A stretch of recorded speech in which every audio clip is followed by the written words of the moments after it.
العملية اللي أنا لغيتكوا عليها بتاعت عدولة طابت واستوت وطلبت الأكالة. العملية دي لو مشيت زي ما أنا راسم يا خضر أخويا هيبقى أول مسمار في نعش عدولة.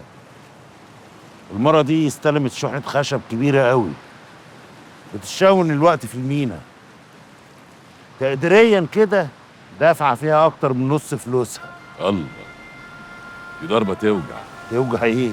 ده تكسر وسطها.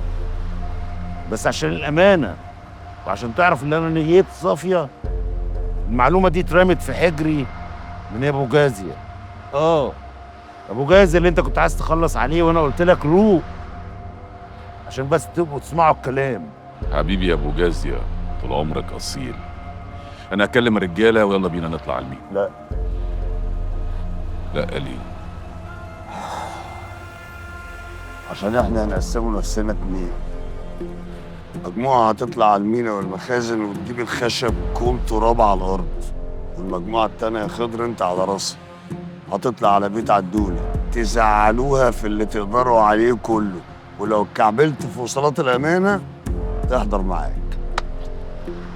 وحشتني يا شقيق، والله وحشتني دماغك الحلوة دي. أنا عايزك تخطط وتكتك وتمزجني. الرجالة فين؟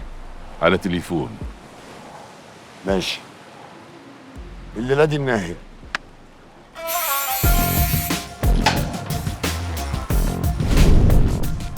هو ده المخزن يا كبير. مصنع عدولة للغزل والنسيج. عارف هتعمل ايه؟ عيب عليك يا عم عيسى. اعمل ايه بقى؟